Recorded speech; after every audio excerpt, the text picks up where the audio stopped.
महात्मा गांधींचा पूर्ण प्रभाव आणि देशाला स्वातंत्र्यासाठी झपाटलेली पिढी 86 वर्षापूर्वी बारामतीच्या एका छोट्याशा जागेत खादीचा हा व्यवसाय सुरू झाला होता की लोकांना खादीचे कपडेच लोकांना द्यायची। आणि आंध्र प्रदेशातून बारामतीत इथं आलेली ही तिसरी पिढी की ज्यांनी हे व्रत चालू ठेवलं। तिरंगा खरेदी करायचा तर पुणे जिल्ह्यातलं एकमेव खादीचं अधिकृत दुकान म्हणजे बारामतीतलं सागर खादी भांडार या दुकानाला ऐतिहासिक म्हणजे स्वातंत्र्याच्या चळवळीचा मोठा इतिहास आहे। हे दुकान इंग्रजांनी बंद पाडलं होतं आणि हे दुकान चालू व्हावं, त्या खादीवरती आमचं प्रेम आहे दिसावं म्हणून इथल्या बारामतीकरांनी एक प्रकारचा उठाव देखील केला होता। नेमकं काय प्रकरण आहे आणि दुसरी गोष्ट 15 ऑगस्ट आणि 26 जानेवारी आली की आपल्या एक वेगळी उर्मी तयार होते, ती तिरंग्याच्या माध्यमातून होते। अलीकडच्या काळामध्ये तिरंगा हातात घेतला तर लोकशाही जिवंत आहे असं दिसतं आणि तिरंगा हातात घेतला तर लोकशाही संपत आलेली ती वाचवायसाठी आमच्यावरती मदार आहे असं देखील सांगितलं जातं। दोन्ही विरोधाभास मात्र तिरंग्याशी जोडले गेलेले आहेत आणि हा तिरंगा विकला जातो बारामतीच्या या दुकानात 86 वर्षापासून। माझ्याबरोबर ज्येष्ठ पत्रकार आहेत सुधीर जन्नू की जे तिसऱ्या पिढीतले या दुकानाचे मालक आहेत। सुधीरजी नमस्कार। खरं तर आम्हाला ह्या तिरंग्याचा सगळा इतिहास जाणून घ्यायचा आहे आणि या दुकानाचा देखील। सुरुवात कुठून कराल? दुकानाच्या बाबतीत सांगायचं झालं तर 1940 साली साधारणपणे स्वतंत्रपूर्व काळामध्ये माझे वडील आणि स्वर्गीय नरसिंह जन्नू आणि त्यांचे मोठे भाऊ जनार्दन मार्कंडे जन्नू यांनी ह्या दुकानाची सुरुवात केली।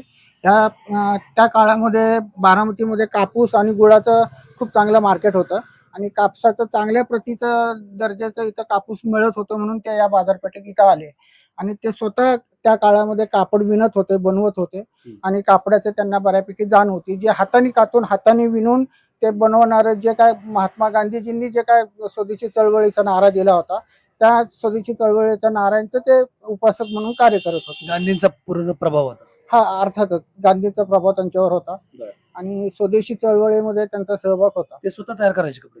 हो, माझे वडील, माझी आई, माझे काका हे स्वतः कापड बनवत होते, विणत होते हातमागावर, चरख्यावर। आणि मग काय घडलं होतं 1942च्या चिलेच्या आंदोलनात? त्या काळामध्ये इंग्रजांचं राजकीय राजवट अतिशय कठोर स्वरूपामध्ये होती। कुठल्याही प्रकारचं स्वातंत्र्य असं जनसामान्य लोकांमध्ये नव्हतं असं आमच्या स्वतः वडिलांनी, आईनी सांगितलेलं। इथे येणारे अनेक स्वतंत्र सैनिक आहेत ते पण सांगतात की आम्हाला त्या काळामध्ये खूप काही अडचणी येत होत्या। त्या काळामध्ये खादीचं दुकान चालवणं सुद्धा हे फार मोठं संकट होतं। त्या नियमावलीमध्ये त्यांच्या सगळ्या अटींमध्ये आपल्याला खादीला विरोध असेल त्यांचा? अर्थातच।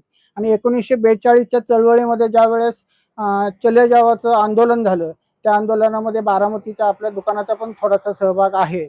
त्या काळामध्ये खादीला विरोध होत असताना इंग्रजांना विरोध करण्यासाठी बारामतीतल्या काही स्वतंत्र सैनिकांनी एकत्र येऊन आपल्या दुकानातल्या खादीचे नाही, पण इंग्रजांनी तुमचं दुकान बंद केलं ना? हा, सुरुवातीला त्यांनी बंद केलं होतं की हे दुकान तुम्ही चालवू नका, दुसरं कुठलंही चालेल, पण स्वदेशी जे काय गांधींचं खादी कापडाचं जे हे आहे ते तुम्ही करू नका, दुसरं तुम्ही विका असं आमच्या वडिलांना आणि काकांना ते त्यावेळेस सांगत होतं। पण वडिलांनी ऐकलं नाही? ते नाही ऐकले। त्यांनी जे काय आपलं जुनं कार्यपद्धती होती ती त्यांनी चालूच ठेवली। मग बंद पाडलं दुकान?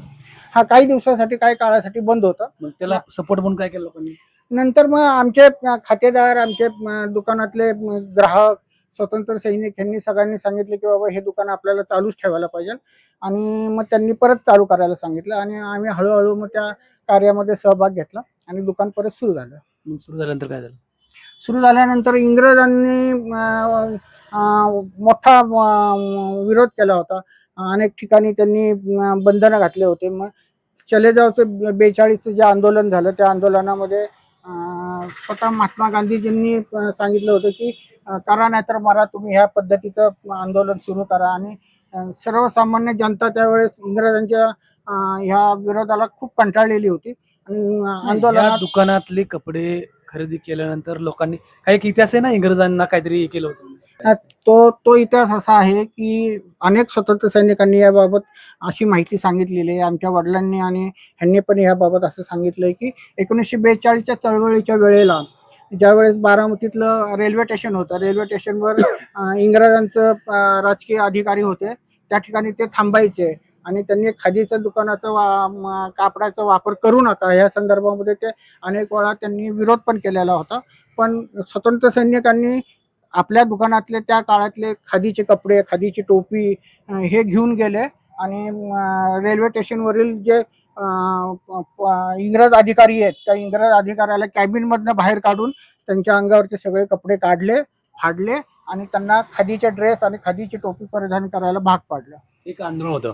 हे त्याच्यानंतर- आंदोलन त्यावेळेस झालेलं आहे. त्याच्यानंतर मी आता बोलतोय थोडंसं की तिरंगेकडं 15 ऑगस्ट 26 जानेवारी आला की शासकीय अधिकारी किंवा शिक्षक किंवा हे तुमच्या दुकानाकडे वळतात.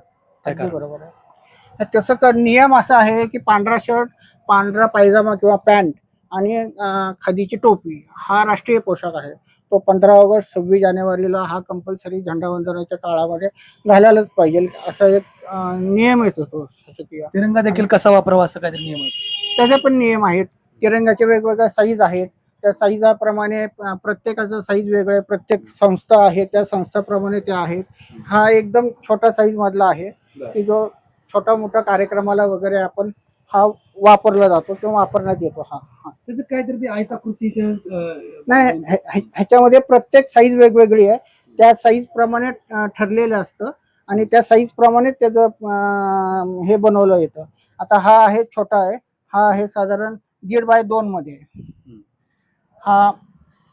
हा प्रभात फेरी किंवा इतर काही कार्यक्रम असतील त्यावेळेस हा जास्त वापरण्यात येतो. हा 1.5 बाय 2चा आहे. हा पूर्णपणे खादीच्या कापडापासूनच तयार केलेला आणि खादीचंच हे आहे.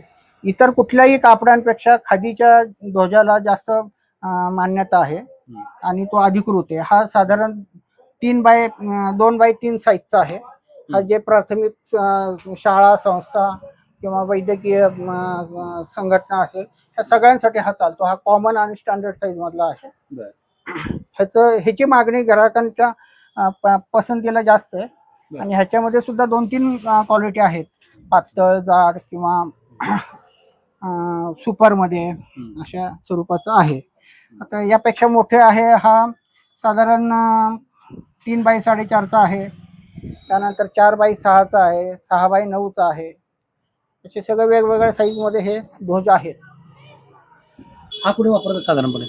हा ज्या मोठ्या संस्था आहेत, नगरपालिका आहे, महानगरपालिका आहे किंवा पंचायत समिती आहे, जिल्हा परिषद आहे, अशा संस्थांसाठी ते आवर्जून वापरतात. पूर्वी सरासरी साधारणपणे तुमच्याकडून 15 ऑगस्ट किंवा 26 जानेवारीला किती तिरंगा झेंडा विकले जायचे आणि आज त्याची काय परिस्थिती, वाढते कमी होते? पूर्वी लोकसंख्या पण कमी होती आणि लोकांचं त्या दृष्टिकोनातनं हे पण कमी होतं.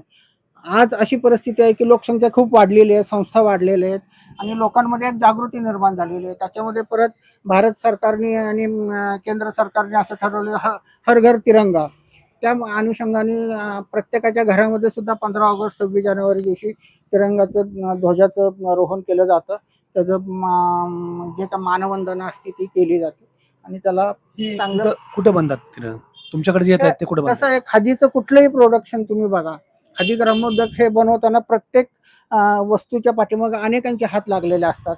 आता हे कापड बनवण्यासाठी हे कापडाला कलरिंग करणं, कलरिंग केल्यानंतर त्या साईजमध्ये ते कापणं, त्या कापल्यानंतर त्या साईजमध्ये ते व्यवस्थित शिवून घेणं, शिवून झाल्यानंतर त्याचं प्रिंटिंग करणं, प्रिंटिंग केल्यानंतर त्याचं पॅकेजिंग करणं, पॅकेजिंग करून मग परत ग्राहकांपर्यंत पोहोचवणं. ह्या सगळ्या स्टेप आहेत ह्या खादी ग्रामोद्योगच्या माध्यमातून. जेवढं तुम्ही ग्रामीण भागातनं काम करत राहाल तेवढं तुमचं कार्यक्षेत्र अतिशय चांगल्या पद्धतीने चालेल. स्वदेशी चळवळ आहे ही आणि या माध्यमातून प्रत्येकाला आपलं 2 पैसे खारीचा वाटा हा मिळत असतो, चालत असतं. राज्यभरातला असंघटित कामगार याच्यामध्ये त्याचं उदरनिर्वाहाचं साधन पण म्हणून बघतो. खादीचा फक्त ध्वजच नाही तर खादीचे अनेक प्रोडक्ट आहेत. खादी ग्रामोद्योगचं मध आहे, खादी ग्रामोद्योगचं उदबत्ती आहे, खादी ग्रामोद्योगचे विविध औषधं आहेत, खादी ग्रामोद्योगचं साबण आहे. असे खूप काही प्रोडक्ट्स आहेत की जे खादी माध्यमातून ते केले जातात आणि ग्रामीण भागामध्ये केले जातात. आता जे तिरंगे मोर्चामध्ये, आंदोलनामध्ये, सभांमध्ये दिसतात ते त्याची साईज कशी असते किंवा त्याचा आकार काय असतो? आत्ता बहुतेक अनेक संस्थांमध्ये किंवा अनेक संघटनाच्या माध्यमातून जे काय तिरंगा वगैरे वापरले जातात ते कापडी पॉलिस्टर आणि टेरिकॉट या स्वरूपातल्या कापडातून बनवलेलं असतं, पण त्याला राजमान्यता नाहीये. जे काय मान्यता प्राप्त आहे ते फक्त खादीच्या कापडांतून बनवलेलं आणि संघटनात्मक जी काय त्यांचं नियमावली आहे त्या अजूनही सरकार तशा प्रकारचं साईजमध्येच परिपत्रक बनवलं. काढतं. हो काढतं ना, काढतं तसं. पण कसं आहे, हल्ली प्रत्येकाला उत्साह असतो. कुठं क्रिकेट मॅच असेल, कुठं एखादं खेळाच्या संदर्भामध्ये हे असेल किंवा आपलं स्वदेशी चळवळीचं काहीतरी देखावा असेल, त्यावेळेस तिरंगा ध्वजाचा वापर केला जातो आणि ते करतात सर्रासपणे. पण त्याची नियमावली आहे, तिरंगाची सुद्धा नियमावली आहे, ध्वजसंहिता आहे.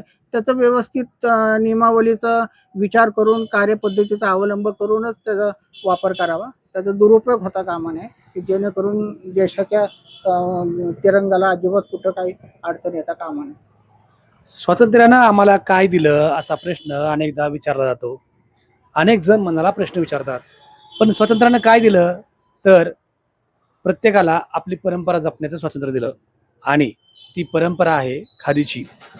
खादी हे एक फक्त स्वातंत्र्य चळवळीतलं एक माध्यम नव्हतं, तर ते जगण्याचं देखील एक साधन होतं आणि तेच आजही चालू आहे. फक्त काळानुरूप त्यामध्ये बदल झालेले आहेत आणि काळानुरूप त्यात होत चाललेले बदल खादीनं देखील स्वीकारले आहेत. परंतु गेल्या 86 वर्षापासून हे दुकान ऐतिहासिक स्वातंत्र्याच्या चळवळीपासून ते आजपर्यंत तिरंग्याचा पुरस्कार आणि त्याचा प्रचार करतंय. आणि त्याहीपेक्षा महत्त्वाचं, खादीचा ध्यास त्यांनी सोडलेला नाही. हे बारामतीतलं जन्नूंचं दुकान सागर खादी भांडार आहे. बारामतीची एक परंपरा जपते आणि स्वातंत्र्याच्या चळवळीची देखील.